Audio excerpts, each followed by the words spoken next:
பதில் நீங்கள் மாதிரி தான் உங்களுக்கு ஏதாவது டவுட் கூட கேட்கலாம் இல்லை சரிங்களா? உங்களுக்கு யாராவது இருந்தால் கேளுங்க, நான் அதுக்கான பதில் சொல்கிறேன் சரிங்களா? இப்போது காவல்துறை வராங்க, எல்லாமே காவல்துறை வராங்க. கல் தடை செய்யப்பட்டிருக்க பொருள் தானே, எப்படி நீங்கள் கல் இருக்கிறீங்கன்னு கேட்குறாங்க சரிங்களா? இப்போ அதுக்கு நம்மளோட பதில் என்ன அப்படின்னு கேட்டிங்கன்னா, கல்லுங்கிறது நம்மளோட பண்பாட்டில் வழிபாட்டில் நம்ம சாதாரணமாக பயன்படுத்திக்கிட்டு ஒரு பொருள் தான் சரிங்களா? இப்போ அது என்னாச்சு அப்படின்னா, நம்ம இந்த கல் தடைன்ற ஒரே காரணத்தால் என்ன ஆயிடுச்சு, நம்மளை கல்லை குற்றப்பொருளாக்கி நம்ம பனையர்களையும் குற்றவாளிகளாக்கி இப்போ என்ன செஞ்சுறாங்க, குற்றவாளிகள் நீங்கள் அப்படின்னு சொல்லி முத்திரை குத்துறாங்க. அப்போது கல்லுனா என்ன அப்படின்னு சிம்பிளாக பார்த்தோம்னா, குறைந்த ஆல்கஹால் கொண்ட, அதாவது குறைந்த ஆல்கஹால் கொண்ட ஒரு உயிரோட்டமுள்ள ஊட்டச்சத்துன்னு இருந்த ஒரு நல்ல பொருள் தான், சாதாரண ஒரு சாப்பிட்ற பொருள் தான். இவ்வளோ தான் இது கல்லுக்கான டெஃபினிஷனே இருக்குது. இது என்ன பண்ணுறாங்க அப்படின்னா, நம்ம தமிழ்நாடு அரசாங்கத்தில் எந்த ஒரு விளக்கமும் இதுக்கு இல்லை. கல்லுக்கு இது பாருப்பா, இது வந்து கல்லில் இந்த விஷம் கலந்துருக்கு, அதனால நீ கல் இறக்கக்கூடாது, இல்லை இந்த பொருள் கலந்தால உடம்புக்கு உயிருக்கும் தீங்கு ஏற்படுது அதனால இறக்கக்கூடாது அப்படின்னு சொல்லணும்ல. அப்படி எந்த ஒரு டெஃபினேஷனும் நம்ம கல்லுக்கான டெஃபினேஷன் நம்ம அரசாங்கத்தில் இல்லை சரிங்களா?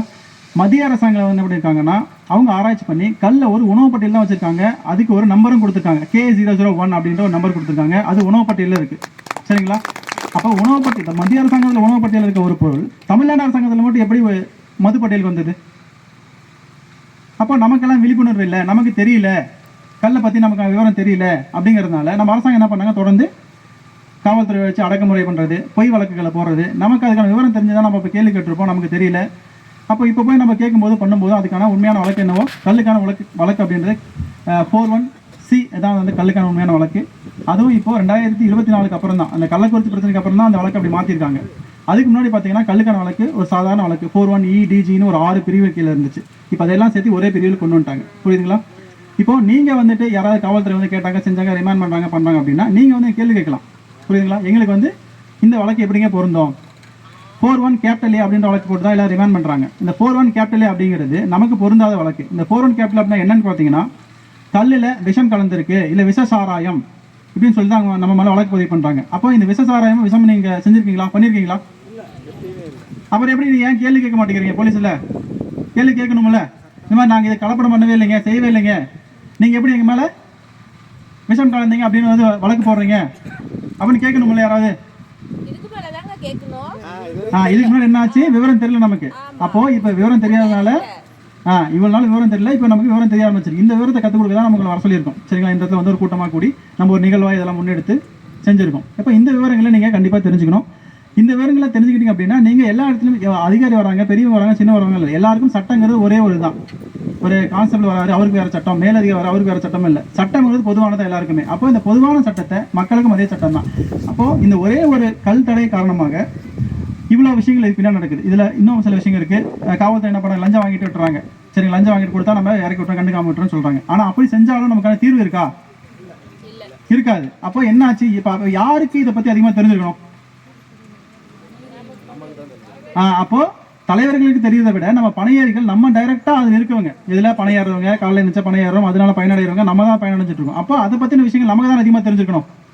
அப்போ நமக்கு தெரியாமல் போனதுனாலையும் நம்ம பணையர்களுக்கு இந்த விஷயங்கள் அதிகமாக தெரியாமல் போனதுனால தான் என்னாச்சு, காவல்துறை நம்மளை மிரட்டுறாங்க, அரசு அதிகாரிகள் மிரட்டுறாங்க. இல்லை ஊரில் இருக்கவங்க ஏதாவது ஒரு இடைத்தரகர் இருப்பார், யார் இந்த போலீஸ்காரருக்கும் இவங்க வாங்கி தர இடைத்தரகர் இருப்பார், அவர் இவ்வளோ பண்ணி கொடுங்க, அவ்வளோ பண்ணி கொடுங்க, இவங்களை அப்படி பண்ணி மிரட்டுறாங்க.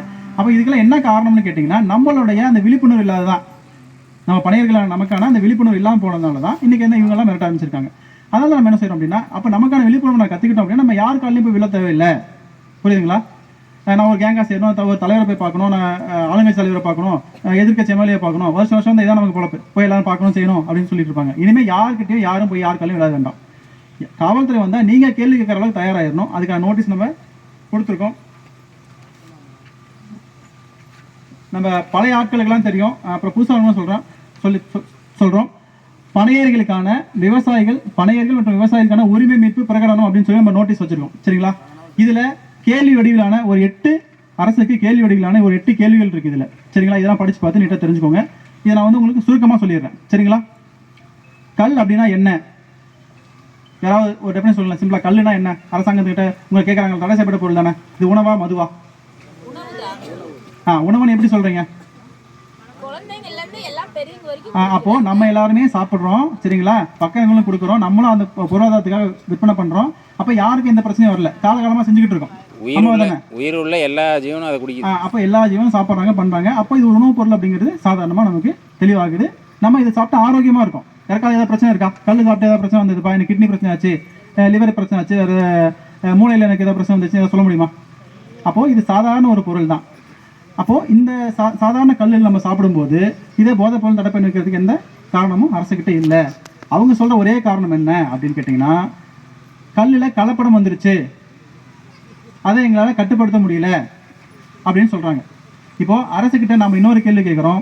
என்னென்னா, அரசு அது தெளிவாக என்ன சொல்கிறாங்க, பனைமரம் ஒவ்வொன்றும் ஒரு உற்பத்தி சாலை, அந்த உற்பத்தி சாலை இருக்கிறதுனால எங்களால் கட்டுப்படுத்த முடியும்னு சொல்கிறாங்க. இப்போ நம்ம ஒரு கேள்வி கேட்குறோம், எந்த பொருளில் கலப்படம் வரல?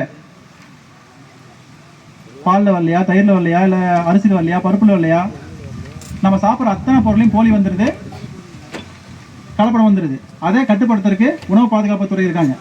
அப்போ உணவு பாதுகாப்புத்துறையின் கீழே நம்ம கல்லையும் கொண்டு வந்துட்டாங்க அப்படின்னா, அப்போ அதில் யார் தப்பு பண்ணுறாங்களோ, யார் கலப்படம் பண்ணுறாங்களோ அவங்கள அரெஸ்ட் பண்ணி உள்ளே போகிறது நியாயமாக இருக்குமா, இல்லை அரெஸ்ட் பண்ணி தண்டனை கொடுக்குறது நியாயமாக இருக்குமா, இல்லை எந்த தப்புமே பண்ணாத நம்ம சாதாரண உணவுப் பொருள் இருக்கிற நம்மளை அரெஸ்ட் பண்ணி தூண்டுறது நியாயமாக இருக்குமா? இல்லை, அது நம்ம கேள்வி கேட்கறதில்லம்மா. நம்ம ஏன் காசு கொடுக்கணுன்ற கேள்வி கேட்கணும்ல. அதுக்கு என்ன காரணம்னா, அதான் நான் முதல்ல சொன்ன மாதிரி, நம்ம குற்றவாளி நம்ம நம்ப வச்சுட்டாங்க. நம்ம கல்ல இருக்கிறோம் குற்றவாளி நம்ம நம்ப வச்சுட்டாங்க. அப்போ நம்ம குற்றம் பண்ணுறோம் அப்படின்னு நம்ம முதல்ல நம்பிக்கிட்டு இருக்கோம். யார்? பணியர்களை நம்ம நம்பிக்கிட்டு இருக்கோம். அப்போ நம்ம நம்பிக்கிட்டு இருக்கிறதுனால அவங்க நம்ம என்ன பண்ணுறோம், அவங்களுக்கு காசு கொடுத்துறோம். அவங்க மிரட்டுறாங்க, இப்போ நீ குற்றம் பண்ணுறப்ப அதனால் காசு கொண்டு மிரட்டுறாங்க. அப்போ நம்ம என்ன பண்ணிடுறோம், காசும் கொடுத்துட்றோம். அப்போ நம்ம என்ன முதல்ல புரிஞ்சுக்கணும், நம்ம குற்றம் பண்ணல, நம்ம நல்ல பொருள்லாம் செய்கிறோம், உணவு பொருள்லாம் செய்கிறோம், சாதாரண பொருள்லாம் செய்கிறோம் அப்படின்ற ஒரு தெளிவுக்கு நம்ம வந்துடணும் ஃபஸ்ட்டு. அந்த தெளிவு நமக்கு வந்துச்சுன்னா தான் நம்ம என்ன பண்ண முடியும், வரவங்களுக்கு பதில் சொல்ல முடியும். சாதாரண பொருள் தாங்க, ஒரு கல்லுன்றது ஒரு சாதாரண உணவுப் பொருள் தாங்க, எப்படி தயிர் மாதிரியோ பால் மாதிரியோ மோர் மாதிரியோ ஒரு சாதாரண உணவுப் பொருள் தாங்க இருக்கும் அப்படின்னு சொல்லி நம்ம சாதாரண பேச முடியும். அவங்ககிட்ட நமக்கு தெரியாதனால தான் என்ன பண்ணுறோம், நம்ம நம்பிக்கிட்டு அவங்களுக்கு பணம் கொடுத்துட்றோம். இல்லை அவங்க மிரட்டலுக்கோ இதுக்கோ பயந்து போய் நம்ம அவங்க சொல்கிறதெல்லாம் கையெழுத்து போட்டுறோம். அதே மாதிரி இப்போ நம்ம போலீஸ் ஸ்டேஷன் கூட்டு போவாங்க. போலீஸ் ஸ்டேஷன் கூட்டு போய் என்ன பண்ணுறாங்க, ஒரு இங்கேருந்து கூட்டு போக கூட ஒரு கதையில் வச்சுருப்பாரு. நாங்கள் போனாங்க, இவர் வந்து பனைமரத்துக்கு கீழே இருந்தார், என்னை பார்த்தோன்னே ஓடினார், நான் வந்து துரத்தி பிடிச்சவங்கள 4 பேர் சேர்ந்து துரத்தி பிடிச்சோம், வளைச்சி பிடிச்சோம். பிடிச்சி பார்த்தீங்கன்னா அதில் ஒரு இதில் ஏதோ இருந்துச்சு, இந்த பானையில் குடத்தில் ஏதோ இருந்துச்சு. என்னென்னு தேடி பார்த்தா உங்களுக்கு நாங்கள் பார்த்தோம், எங்கள் மோந்து பார்த்தோம், இதில் வந்து வெள்ளையாக ஏதோ இருந்துச்சு. நாங்கள் ஒரு அனுமானத்தின் அடிப்படையில் இது கல்லுன்னு முடிவு பண்ணி நாங்கள் கேஸ் போட்டோம் அப்படின்றாங்க. அப்போது நான் அதே பானையில் அதே இதில் ஒரு விஷம் வைக்கிறேன், இல்லை பாலை வைக்கிறேன், சரிங்களா? விஷத்தை வச்சு தான் கண்டுபிடிக்க முடியுமா, இல்லை பாலை வச்சு தான் கண்டுபிடிக்க முடியுமா? சொல்லுங்கள், யாராவது முடியாதுல்ல. அப்போது அது என்னங்கிறத லேபில் கொடுத்து டெஸ்ட் எடுத்து அந்த சோதனை அடிப்படையில் தானே முடிவு பண்ண முடியும். இது என்னங்கிறத முடிவு கொண்டு வர முடியும். அப்போ எந்த ஒரு அறிவியல் முடிவுமே இல்லாமல் ஒரு அனுமானத்தின் அடிப்படையில் நம்ம வழக்கு போட்டு இந்த மாதிரி ஒரு கதை எழுதிக்கிறாங்க. என்னென்னு, நான் போனேன் பிடிச்சேன், எங்கே இருந்தார் பண்ணாரு ஒரு கதை எழுதிட்டு அந்த கதைக்கு நம்மகிட்டே ஒப்புதல் வாங்குறாங்க. ஆமாப்பா நீ செஞ்ச, நான் செஞ்சேன் அப்படின்னு சொல்லி நீங்களே ஒப்புதல் கொடுக்குறீங்க. அப்போது அந்த ஒப்புதல் அப்படின்றது என்ன இருக்குன்னே தெரியாமல் ஒப்புதல் கொடுத்துறீங்க. இல்லை உங்களை மிரட்டியோ இல்லை ரிமாண்ட் பண்ணிடுவோம் அப்படின்னு சொல்லி மிரட்டியோ காரணத்தால் நீங்களே கையெழுத்து போகிறீங்க கீழே. இந்த மாதிரி ஆமாம் இவர் என்ன ஓடியல் பிடிச்சாரு பண்ணாரு, இல்லை கலந்துருந்தேன் இதுன்னு சொல்லி நீங்களே ஒப்புதல் கையெழுத்து போடுறீங்க. அப்போ உங்களை போட வைக்கிறாங்க.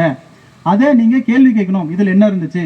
இப்போ இதில் விஷம் இருந்தால் தான் நம்ம ரிமாண்ட் பண்ண முடியும், 4-1 கேப்லேயே போட முடியும். அப்போ அந்த 4-1 கேப்லேயே போடணும் அப்படின்னா அது விஷம் இருக்குன்னு ப்ரூவ் ஆயிருக்கும் அப்படின்னா அந்த சோதனையை முறைப்படி செஞ்சுருக்கணும். ஒரு கல்லில் வந்து ஒருத்தர் சோதனை பண்ணி நம்ம மதுவிலக்கு சட்டப்பிரிவில் இருக்கிறது படி எப்படி பார்த்தீங்கன்னா, அந்த கல்லில் எப்படி சோதனை எடுக்குன்னு பார்த்தீங்கன்னா, நம்ம பனைமரத்துலையோ வீட்லையோ நம்ம வச்சிருக்க இடத்துலையோ காவல்துறை ஆய்வாளர்கள் வந்து இன்னொரு அரசு அதிகாரி வரணும். நம்ம விஏஓ, நம்ம ஊரில் இருக்கிற விஏஓ தாசில்தார் யாராவது ஒருத்தர் வந்துட்டு அவரோட ஒப்புதலின்படி, சரிங்களா, அவரோட மற்றும் பொதுமக்களோட சாட்சியின்படி ஒரு ஆதாரத்தோட வீடியோ ஆதாரம் ஏதோ ஆதாரத்தோடையோ பிரஸோடையோ வந்து எடுத்து அந்த எடுக்கப்பட்ட அந்த கல் வந்துட்டு ஒரு இடத்துல எடுத்துருப்பாங்க. அதை கிளீன் வெசல்னு சொல்லுவாங்க. அதாவது கிருமி நீக்கம் செய்யப்பட்ட ஒரு சின்ன டப்பா, ரத்தம்லாம் எடுக்க பயன்படுத்துவாங்கல்ல, ரத்தம் ஈரெல்லாம் பிடிச்சி டெஸ்ட் பண்ண பயன்படுத்துவாங்க. அந்த டப்பா வந்துட்டு என்ன பண்ணும், அந்த மாதிரி எடுத்து 3 சாம்பிள் எடுக்கணும். இந்த 3 சாம்பிள் எடுத்து அந்த அங்கேயே எங்கே எடுத்தாங்களோ அங்கேயே வச்சு சீல் பண்ணணும். அங்கேயே சீல் பண்ணிவிட்டு அதை லேபுக்கு அனுப்பணும். அந்த லேப் ரிப்போர்ட்டு 3 ரிப்போர்ட்டில் ஒன்று நமக்கு பாதிக்கப்பட்ட நமக்கு, இன்னொன்று காவல்துறைக்கு, இன்னொன்று வந்து ஜட்ஜு எந்த கோர்ட்டுக்கு சம்மந்தப்பட்டிருக்கோ அந்த கோர்ட்டுக்கு அனுப்பணும். இதுதான் அந்த ப்ரொசீஜர். அதை யாருமே ஃபாலோ பண்ணுறது இல்லை. அதுக்கு அவங்க எப்படி பயன்படுத்திக்கிறாங்க நம்மளை பாருங்கள். இந்த ப்ரொசீஜர் ஃபாலோ பண்ணாமல் நம்மளை கூட்டு போய் மிரட்டி நம்மகிட்டே கையெழுத்து வாங்கி நீங்களே ஒத்துக்கிட்டீங்க. இப்போ நானே நான் குற்றம் பண்ண ஒத்துக்கிட்டேன் அப்படின்னா இப்போ சாட்சி தேவைப்படுறாங்க, சாட்சி தேவைப்படுறதில்லை. அப்போது நான் குற்றம் பண்ணல அப்படின்னு சொல்லி சொன்னால் தானே அவங்க முதல்ல நான் குற்றவாளியாக இல்லையான்றதை கண்டுபிடிக்க வேண்டியது போலீஸ் வேலை. புரியுதா? அதில் என்ன வச்சுருக்கோம், பாலா தயிரா இல்லை விஷமான்றது எல்லாம் வேலையாக தான் இருக்குது. விஷமான்றதை யார் கண்டுபிடிக்கணும்னு பார்த்தீங்கன்னா காவல்துறை தான் கண்டுபிடிக்கும். அப்போது நீங்கள் ஃபஸ்ட்டு கேள்வி கேளுங்க, விழிப்புணர்வு ஆகிட்டு நீங்கள் கேள்வி கேளுங்க. பாருங்கள், நான் வந்து இதில் கல் இருக்கா என்னங்க நீங்கள் டெஸ்ட் பண்ணி ரிப்போர்ட் எடுத்து லேபில் எடுத்து அனுப்பிச்சு எனக்கு கேஸ் போட நான் ஒத்துக்கிறேன். இல்லைன்னா என்னால் கையெழுத்து போட முடியாது. உங்களை கையெழுத்து போடாமல் உங்களால் உங்கள் மேலே கேஸ் போட முடியாது. அவங்களால கேஸ் போட்டு ரிமாண்ட் பண்ணி ஜெயிலுக்கு அனுப்ப முடியாது. ஒருவேளை உங்களை மிரட்டிட்டாங்க, ஒரு நாங்களாம் வரல, சப்போர்ட் இல்லை, ஒரு தனியாக இருக்கீங்கன்னா கூட உங்களை மிரட்டிட்டாங்க, கையெழுத்து வாங்கிட்டாங்க, எங்களுக்கு தகவல் தெரியல, நீங்களே பேச முடியும். இங்கே பாருங்கய்யா, நீங்கள் உங்களை கொண்டு போய் ஜட்ஜு முன்னாடி நிறுத்தி கையெழுத்து வாங்காமல் என்ன பண்ண முடியாது, உங்கள் மேலே ஜெயிலுக்குள்ளே தள்ள முடியாது. அப்போது ஜட்ஜு முன்னாடி நிற்கும் போது நீங்கள் ஜட்ஜுக்கிட்ட பேசலாம். நீங்கள் பாருங்கள், இது வந்து எங்களை மிரட்டி வந்து நம்ம கையெழுத்து போட சொல்லி வச்சுட்டாங்க. அவங்க ஒரு மெட்டீரியல் எவிடன்ஸ்னு சொல்லி நம்மக்கிட்ட கல்லையோ இல்லை ஏதோ கொண்டு போய் காட்டுவாங்க. அது வந்து எவிடன்ஸாக எடுத்துக்க முடியாது. அப்போது அந்த வெள்ளையாக இருக்க பொருள் வந்து கல்லா விஷமா என்னன்னு சொல்லி வாட்டர் கேனில் பார்த்தோன்னே தெரிஞ்சிருமா? சொல்லுங்கள், வாட்டர் கேனில் பார்த்து தெரிஞ்சிருமா? வாட்டர் கேனில் வச்சிருக்காங்க, இதாங்க அவங்க இங்கே எடுத்து கல்லுன்னு சொல்லி காமிச்சாங்க அப்படின்னா அது கல்லா, பதநீரா, புளிச்சுதா, புளிக்கலையா, இல்லை அது வேறு ஏதாவது கலப்படம் இருக்கான்னு எப்படி சொல்ல முடியும்? சொல்ல முடியாது. அப்போது அதை லேப் ரிப்போர்ட் எடுத்து சப்மிட் பண்ணியிருந்தால் மட்டும்தான் அது ஜட்ஜிட்டு செல்லும். இப்போ இங்கே லேப் ரிப்போர்ட் இல்லாமல் வெறும் கல் எடுத்து போய் வைக்கும்போது நீங்கள் அவங்கள்ட்ட பேசலாம். இங்கே பாருங்கள், நான் வந்து 17 தான் இறக்கினேன், சரிங்களா, நான் 17 தான் எடுத்தேன். ஆனால் இவர் வந்து எங்கள் மேலே கல்லுன்னு கேஸ் போட்டு கூட்டு வந்துட்டாரு அப்படின்னு சொன்னீங்க அப்படின்னா அப்போது ஜட்ஜு கேட்பார். என்ன கேட்பார்னா, என்னங்கய்யா இவர் வந்து 17 இறக்குன்னு சொல்கிறார், நீங்கள் கல் வந்து கொண்டு சொல்லி இறக்குனான்னு சொல்லி கேஸ் போட்டிருக்கீங்களே அப்படின்னு கேட்பாங்க. இல்லை விஷம் கலந்துருன்னு சொல்லி கேஸ் போட்டிருக்கேன்னு கேட்பாங்க. அப்போது இப்படி கேட்கும்போது அந்த காவல்துறை யார் நம்மளை கூட்டு போய் நிறுத்துறாங்களோ அவங்க அதுக்கான ஆதாரம், அதாவது முகாந்திரமான ஆதாரத்தை சப்மிட் பண்ணணும். யாருக்கு? ஜட்ஜுக்கு சப்மிட் பண்ணணும். அப்படி